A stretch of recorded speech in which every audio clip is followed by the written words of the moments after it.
ধুনীয়া ভিডিঅ'লৈ সকলোকে স্বাগতম জনাইছো আশা কৰো সকলোৰে ভাল আৰু মই ঠিকে আছো আৰু আজি এটা মোটিভেশনাল ষ্টাডি মোটিভেশনাল বুলি ক'ব পাৰি ধুনীয়া এটা ভিডিঅ' লৈ আহিছো আপোনালোকৰ বাবে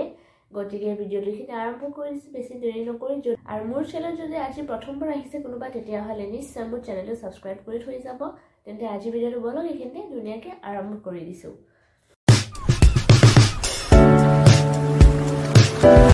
সো আজি মই যেটো টপিকৰ ওপৰত লৈ আহিছো ভিডিঅ'টো হেতু হ'ল যে এক্সামৰ টাইমত যেটো আমাৰ চাৰিওফালে বহুত ষ্টুডেণ্টৰ লগত বা কিছুমানৰ লগত হওক যেটো এটা নেগেটিভিটি ফৰ্ম হৈ থাকে যে আমি এক্সামটো ক্লিয়াৰ কৰিব পাৰিম নে নাই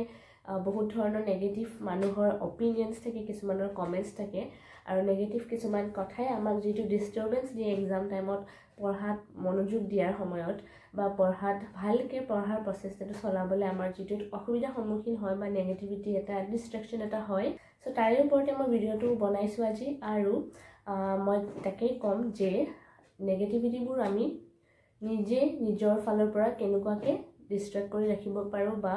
সেইখিনি বস্তু আমি নিজৰ ফালৰ পৰা কেনেকে সাইড কৰি আমি আমাৰ পঢ়াত কনসেন্ট্ৰেশনটো ভালকে কৰিব পাৰো এতিয়া কথাটো ক'বলৈ গ'লে যে পঢ়াত যেটো আমাৰ কনসেন্ট্ৰেশন হ'ব লাগে হেতু আমি 100% দিব ট্ৰাই কৰো কিন্তু কিছুমান নেগেটিভ যিবোৰ ডিস্টাৰবেন্সেস থাকে আমাৰ চাৰিওফালে বহুতৰ লগতে হয় তেনেকুৱা যে পঢ়িব নোৱাৰে বা কিছুমান এনেকুৱাও থাকে যে আগতে এক্সাম দিছে ফেইলিয়ৰ হৈছে পাছ আউট হ'ব পৰা নাই বা এক্সাম ক্লিয়াৰ কৰিব পৰা নাই সো তেনেকুৱা ক্ষেত্ৰত নেক্সট টাইম যেতিয়া আমি কিবা এটা এক্সাম দিম বুলি নিজে ভাবি লও মোৰ লগত তেনেকুৱা হৈছে বাৰু হেতু কাৰণে মই জনাই আছো কথাটো বা কৈছো আজি ক'ব পাৰিছো মোৰ নিজৰ এক্সপেৰিয়েন্সৰ পৰা যে আমি এক্সাম এটা যেতিয়া আগত ফেইলিয়ৰ হৈছো পাছ আউট কৰিব পৰা নাই এক্সামত ক্লিয়াৰ হোৱা নাই আৰু নেক্সট টাইম যেতিয়া এক্সাম দিব ওলাইছো বহুত তেনেকুৱা ধৰণৰ ডিস্টাৰবেন্সেস বা নেগেটিভ কমেন্টছ আমি শুনিবলৈ পাও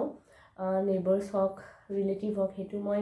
ডাইৰেক্টলি ক'বতো নোৱাৰিম সো মানুহবোৰে যেতিয়া কিছুমান এনেকুৱা ধৰণৰ নেগেটিভ কমেন্টছ দিয়ে যে নেক্সট টাইম আমি এক্সাম দিলেও চাগে নোৱাৰিম নেকি ক্লিয়াৰ কৰিবলৈ বা আমাৰ দ্বাৰা নহ'ব নেকি বা আমি আগতেও নোৱাৰিলো যেতিয়া এতিয়াও আমাৰ কাৰণে হেতু ইজি নহয় নেকি বস্তুটো আমি নোৱাৰিম নেকি এক্সামৰ ওপৰত যিকোনো এক্সামে হওক বেংক এক্সাম হওক এসএসসি হওক গভৰ্ণমেণ্ট এছাম গভৰ্ণমেণ্ট হওক হেতুৰ লগত কথা নাই সো তেনেকুৱা ধৰণৰ ডিস্টাৰবেন্স যেতিয়া আহে আমাৰ তেতিয়া আমি ফুলি কনসেন্ট্ৰেশনটো কৰিব নোৱাৰো এক্সাম টাইমত তেনেস্থলত আমি এই নেগেটিভিটিবোৰ নেগেটিভ মাইন্ডসেটৰ কথাবোৰ আমি কেনেকৈ নিজৰ ফালৰ পৰা অলপমান ডাইভাৰ্ট কৰি আমি পঢ়াৰ ওপৰত এটা ভাল কনসেন্ট্ৰেশন দিব পাৰো বা আমাৰ নিজৰ পাৰ্সোনেল লাইফৰ কাৰণেও ভাল যে এনেও মানুহৰ দৈনন্দিন জীৱনত যিবোৰ নেগেটিভিটি চলি থাকে সেইবোৰৰ পৰা আমি কেনেকৈ নিজকে এটা বাউণ্ডাৰী লাইনত ৰাখি নিজৰ পজিটিভ থিংকিংটো নিজৰ মাজতে আমি জগাই ৰাখিব পাৰো তাৰ কাৰণে মই ভাবিছো কথা দুখাৰমান কম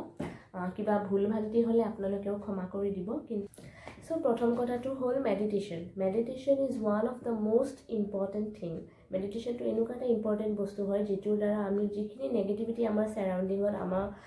ওচৰে পাজৰে চলি থাকে আৰু আমাৰ ডেইলি লাইফত এটা ডিস্টাৰবেন্সেস ক্ৰিয়েট কৰে সেই বস্তুখিনিক মেডিটেশ্যনে আঁতৰাই ৰাখাত বহুত সুবিধা কৰে সো তেনেকুৱা যদি নেগেটিভিটি আহে নেগেটিভ থটছ আহে বা একদম মনচন কেতিয়াবা বহুত বেয়া লাগে ডাউন হৈ থাকে ডিপ্ৰেছ টাইপ হৈ থাকে যে মানে নোৱাৰিম নেকি পঢ়িবলৈ নহ'ব নেকি মন নাই এই অমুকে দেখোন তেনেকৈ ক'লে চাগে নোৱাৰিমেই নেকি এই নেগেটিভ কথাবোৰ আমি যদি আঁতৰ কৰিব বিচাৰোঁ প্ৰথমতে মই ভাবোঁ যে মেডিটেশ্যনটো বহুত ইম্পৰ্টেণ্ট হয় আৰু এনেকুৱা যদি হয় কেতিয়াবা আপোনালোকে মেডিটেশ্যন কৰি চাবচোন ৰাতিপুৱা হওক ইভিনিং হওক এতিয়া ইভিনিং টাইমত মই যেনেকৈ ভিডিঅ'টো বনাই আছোঁ এনেকুৱা ইভিনিং টাইমত হওক বহুত বেছি হাই হাল্লা নাথাকে বা ৰাতিপুৱা হ'লেতো বহুতেই বেছি ভাল কমচে কম আমি 10-15 মিনিটছ যদি মেডিটেশ্যন এটা কৰিব পাৰোঁ তেতিয়া আমাৰ মাইণ্ডটো আমি যদি একো থট নানাকে মেডিটেশ্যন কৰি একদম ক্লিয়াৰ ৰাখিব পাৰোঁ অলপ টাইম তেতিয়া একদম পুৰা ভিতৰৰ পৰা এটা পজিটিভিটি ফিল কৰোঁ আমি পজিটিভ এনাৰ্জি এটা ফিল কৰোঁ যিটোৱে আমাৰ এই নেগেটিভ যিবোৰ সাৰাউণ্ডিঙত হৈ আছে আমাৰ নেগেটিভ যিবোৰ থটছ চলি আছে সেইবোৰক আঁতৰ কৰাত বহুতখিনি সুবিধা কৰে সো এইটো এটা কথা ক'ব পাৰোঁ তাৰপিছত ইউটিউবত আজিকালি বহুত ভাল মটিভেশ্যনেল স্পীচ আছে মটিভেশ্যনেল স্পিকাৰ্ছ আছে তেওঁলোকৰ কথাবিলাক শুনিব তেওঁলোকৰ মটিভেশ্যনেল স্পিচবোৰ যিবোৰ আছে কথাবোৰ আছে সেইবোৰ শুনিলে আমাৰ কাৰণে বহুত মানে মোৰ ক্ষেত্ৰত কৈছোঁ মই বহুত পৰিমাণে মানে তেনেকুৱা এটা গুড পজিটিভিটি নিজৰ মাজতে বিল্ড কৰিব পাৰিছোঁ কাৰণ কিয় যেনেকৈ বেয়া নেগেটিভ কথাৰ দ্বাৰা আমাৰ মানে মাইণ্ডত নেগেটিভিটি এটা ফৰ্ম হয় আৰু আমি ডিষ্ট্ৰেকশ্যন হৈ যাওঁ আমাৰ ডিষ্ট্ৰেকশ্যনটো হৈ যায় ঠিক তেনেদৰে যদি পজিটিভ স্পিচ বা পজিটিভ কথা আমি শুনো তেতিয়া সেই পজিটিভ কথাটো আমাৰ মাইণ্ডে নিশ্চয় কেটচ কৰে আৰু নেগেটিভ থাকিলে পজিটিভ থাকে পজিটিভ থাকিলে নেগেটিভ থাকে এই দুটা থাকেই আপোনালোকেও জানে আমিও জানো চবেই জানে ভাল থাকিলে বেয়া থাকিবই সেইটো ক'ব লগা কথা নহয় চ' সেই যিবোৰ পজিটিভ স্পিচ সেইবোৰ শুনিলে বহুত নিজৰ মাজতে এটা মানে পজিটিভিটি গ্ৰ' হয় চ' ছেকেণ্ড সেইটো কৰিব পাৰে তাৰপিছৰ কথাটো হ'ল পানী খাব লাগে পানী ইজ ভেৰি ইম্পৰ্টেণ্ট পানী খালে আমাৰ এটা মাইণ্ডত ক্লিয়াৰনেছ আহে ক্লেৰিটি আহে আৰু পানী হেল্থৰ কাৰণেও ভাল বাৰু চ' পানীটো খালে যিহেতু আমাৰ মাইণ্ডটো ফ্ৰেছনেছ এটা নতুন ফ্ৰেছনেছ আহে মাজে মাজে দিনৰ ভাগত একদম একেলগেই বহুত পানী খাই দিব নালাগে দিনটোৰ ভিতৰত অলপকৈ যিমান পৰা যায় বেছি পৰিমাণে অকণমান নিজৰ হিচাপত যেনেকৈ খালে ভাল হয় তেনেকৈ পানী বেছি পৰিমাণে খাব লাগে সেইটো এটা বহুত ইম্পৰ্টেণ্ট বস্তু বুলি মই ভাবোঁ কাৰণ পানী যেনেকৈ ক্ৰিষ্টেল ক্লিয়াৰ থাকে তেনেকৈ পানীয়ে আমাৰ মাইণ্ডটো এটা ৰিলেক্স কৰি দিয়ে যেতিয়া কেতিয়াবা চাবচোন আপুনি যে আপোনালোকে লক্ষ্য কৰিছে নিশ্চয় নকৰা নহয় আমি কেতিয়াবা বাহিৰৰ পৰাই আহিলোঁ বহুত দুখ ভাগৰ কষ্ট কৰি আহি বহি যেতিয়া অকণমান টাইম পানী খাই পানী এগিলাচ খাই এনেকৈ বহি দিওঁ তেতিয়া এটা বেলেগ ধৰণৰ ৰিলেক্সেশ্যন আহে চ' সেইটোৰ পৰাও আমাৰ মাইণ্ডৰ যিবোৰ মানে এটা থট প্ৰচেছ আমি নেগেটিভত জড়িত হৈ থাকোঁ সেইখিনি আঁতৰাই এটা মানে কুল মাইণ্ডছেট লৈ আমি এটা ভাল পজিটিভ থিংকিং কৰিব পৰা কেপাচিটিটো আমাৰ তাত আহে বুলি মই ভাবোঁ আৰু মই নিজে পাৰ্চনেলি এক্সপিৰিয়েঞ্চ কৰিছোঁ কাৰণে কথাখিনি কৈছোঁ আৰু হয়তো কথাখিনি সকলোৰে বাবে ভাল নালাগিবও পাৰে কিন্তু যিসকলৰ বাবে ভাল লাগে তেওঁলোকে এই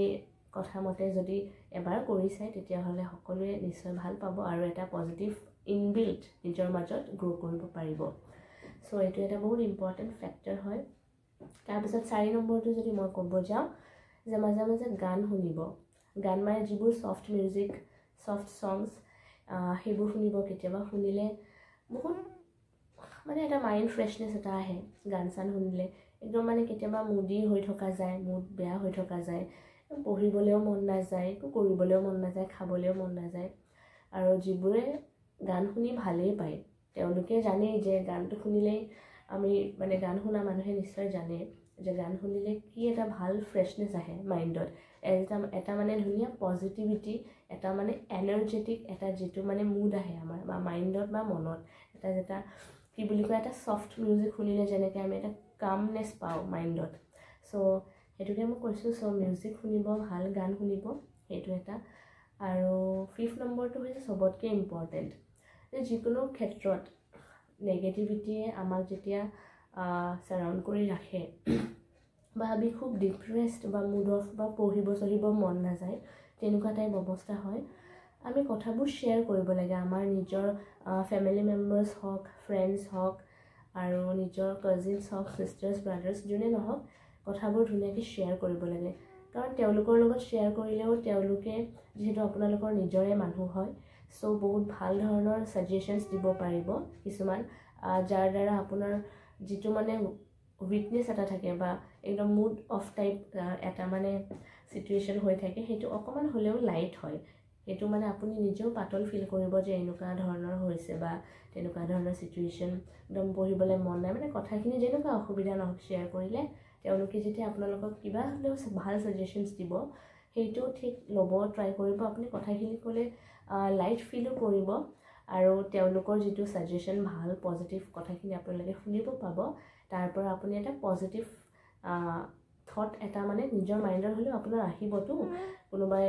নেগেটিভ কথা যেতিয়া মানুহে কৈ থাকে নেগেটিভ কথাটো আমাৰ যেনেকৈ মাইণ্ডত কেটচ হয় কিন্তু সেই কথাষাৰে যদি আমি আমাৰ কিছুমান নিজৰ ভাল ক্ল'জ মানুহৰ লগত শ্বেয়াৰ কৰোঁ নিজৰ মা দেউতা হওক ফ্ৰেণ্ডছ হওক ফেমিলি হওক যিখিনি মানুহে আপোনাৰ সদায় ভাল ছাপৰ্টত বা গুড ছাজেশ্যন দি আহিছে এতিয়ালৈকে চ' তেওঁলোকে যদি ভাল ছাজেশ্যনছ এটা দিয়ে তেতিয়া এটা ভাল এই নেগেটিভ কথাখিনি মাইণ্ডৰ পৰা গৈ হয়তো সেই কথাখিনি এটা ভাল পজিটিভিটি ক্ৰিয়েট কৰাত মাইণ্ডত বহুত সুবিধা আমাৰ কাৰণে আনি দিয়ে চ' এইকেইটা হৈছে বহুত ইম্পৰ্টেণ্ট কথা। মই যদি ভাবোঁ যে নেগেটিভিটিবোৰ আমি লাইফৰ পৰা দূৰ কৰা কি কৰিব পাৰোঁ, কিন্তু কেতিয়াবা যেতিয়া মন চন বেয়া লাগে, বহুত এনেকুৱাও মানুহ আছে যিসকলে মানে কথাবোৰ খুলি নকয়, ক্লিয়াৰকৈ নকয় বা নিজৰ ভিতৰতে ৰাখি থৈ দিয়ে। চ' সেইটো একেবাৰেই বেয়া কথা, সেইটো কেতিয়াও নকৰিব। যিমান পাৰে কথা এক্সপ্ৰেছ কৰিব। এক্সপ্ৰেছ কৰিলে আপোনালোকৰ নিজৰ কাৰণেই ভাল, আৰু এক্সপ্ৰেছ কৰিলেহে মানুহে বুজিব, দুই এটাই জানিব, নিজৰ ঘৰৰ মানুহে হওক, ফেমিলি মেম্বাৰ্ছ হওক, তেতিয়া তেওঁলোকে আপোনাক কিবা এটা ছাজেশ্যনছ দিব পাৰিব, আৰু সেই ছাজেশ্যনছ, ভাল ছাজেশ্যনছখিনি আপোনাৰ কাৰণে বহুত কামত আহিব। চ' সেইটোৱে মই ক'লোঁ। আৰু মই এইখিনি বস্তু নিজৰ পাৰ্চনেল লাইফৰ, মানে মোৰ নিজৰ লাইফৰ পাৰ্চনেল এক্সপিৰিয়েঞ্চৰ পৰা মই কৈ আছোঁ। আৰু আজি সেইকাৰণে মই এটা ধুনীয়াকৈ এই ভিডিঅ'টো লৈ আহিলোঁ যে নেগেটিভিটিৰ পৰা আমি নিজকে কেনেকৈ দূৰত ৰাখিব পাৰোঁ, বা নেগেটিভিটি যেতিয়া আমাৰ মাইণ্ডত বা মনত ডিষ্ট্ৰেকশ্যন ক্ৰিয়েট কৰে নিজৰ পাৰ্চনেল লাইফত, পঢ়া লাইফত, যিকোনো ক্ষেত্ৰতে হওক, আমি কেনেকৈ আঁতৰ কৰিব পাৰোঁ, ইয়াৰ সৰু সুৰা উপায়বোৰ কেনেকুৱা। উপায় বুলি নকওঁ, মই নিজৰ লগত তেনেকৈ এক্সপিৰিয়েঞ্চ কৰিছোঁ কাৰণেহে কৈছোঁ। বহুতৰে বহুত ভাল ভাল কথাও হ'ব পাৰে, বেলেগ ধৰণৰ কথাও কিছুমান হ'ব পাৰে, সেইবোৰো ফ'ল' কৰিব। আৰু মই আজি সেইকাৰণে এটা ভাল গুড মটিভেশ্যনেল ভিডিঅ' লৈ আহিলোঁ। ষ্টাডি মটিভেশ্যন ভিডিঅ' বুলিও ক'ব পাৰে, লাইফ মটিভেশ্যন ভিডিঅ' বুলিও ক'ব পাৰে আজি ভিডিঅ'টো যদি কয়। আৰু সেই আছিলে আজি ভিডিঅ'টো, এইখিনিতে শেষ কৰোঁ তেতিয়াহ'লে। যদি ভাল লাগিলে মোৰ ভিডিঅ'টো চাই, তেতিয়াহ'লে নিশ্চয় লাইক কৰিব, শ্বেয়াৰ কৰিব, লগতে মোৰ ইউটিউব চেনেলটো প্লিজ সকলোৱে ছাবস্ক্ৰাইব কৰি দিব। আৰু আজিলৈ আহোঁ, টিল দেন, বাই বাই।